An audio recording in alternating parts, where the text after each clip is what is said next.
Hello, good people of St. Martin, and welcome to the Integrity Chambers video series, Integrity in Voting.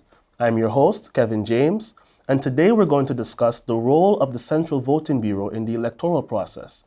To give us some more insight into this subject matter, I have with me here today an attorney by profession and the chairwoman of the Central Voting Bureau, Ms. Nathalie Tackling. Ms. Tackling, thank you for being here. Thank you for having me. All right. So the first question I want to ask you is, why do you think voting is important? It's important to vote, I think, because it's our democratic right. And that sounds a little bit like what you actually mean. But, across centuries, across history, people have fought very hard to have that right to be able to vote. It's our voice within our democracy, and it's how we can hold politicians accountable for the decisions that they make. And it's how we as a population can affect change. Thank you for that answer. The next thing I'd like for us to dive into is, what is the role of the Central Voting Bureau in the election process? The Central Voting Bureau is tasked with organizing fair, open, and transparent elections. And we also make sure that that's done indiscriminately.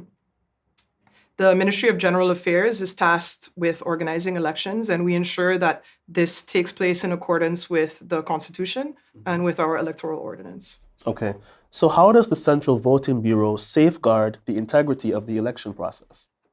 I believe that the integrity itself is actually anchored into the system, into the electoral ordinance, into the Constitution. Right. And by us ensuring that everything takes place in line with the rules that have been prescribed therein, we thereby safeguard the integrity of the system. For example, when you go to vote, I don't know if anyone has ever noticed, but the ballot that you have contains the signature of the chair of the voting bureau.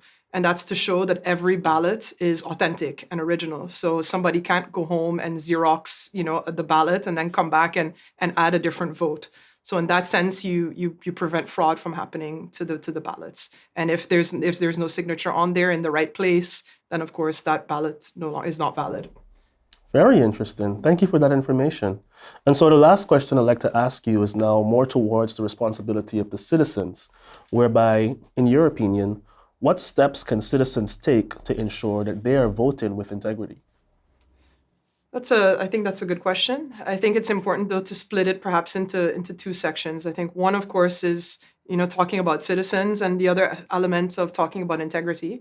And one, of course, not every citizen is an eligible voter. So I think it's especially important for eligible voters to educate themselves and also to exercise their democratic right to vote, right, which goes back to, one of our earlier questions we just had.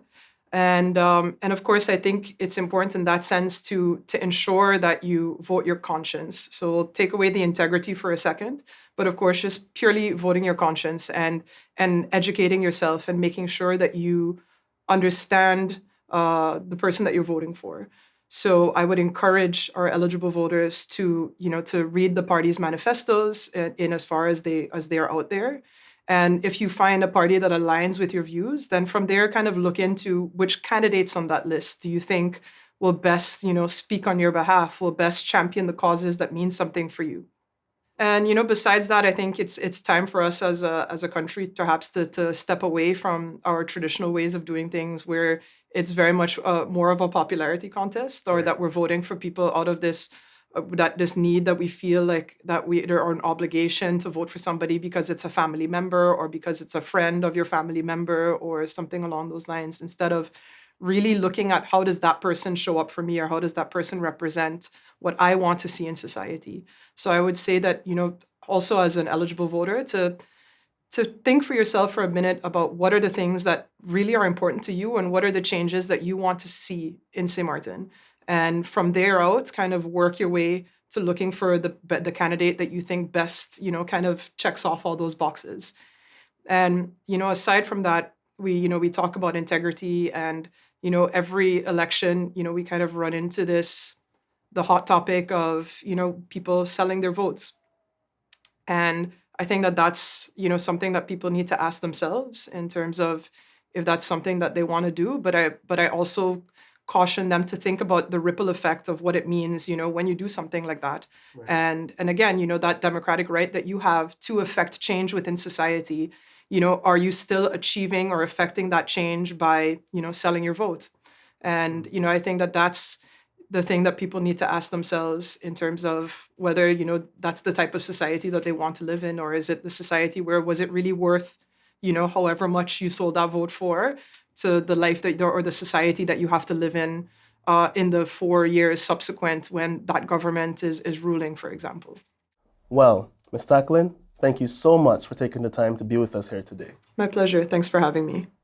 And to the people of St. Martin, we do hope this conversation was beneficial to you, and thank you for supporting us on our mission to build integrity for future generations. Stay tuned for the next video in our series, Integrity in Voting.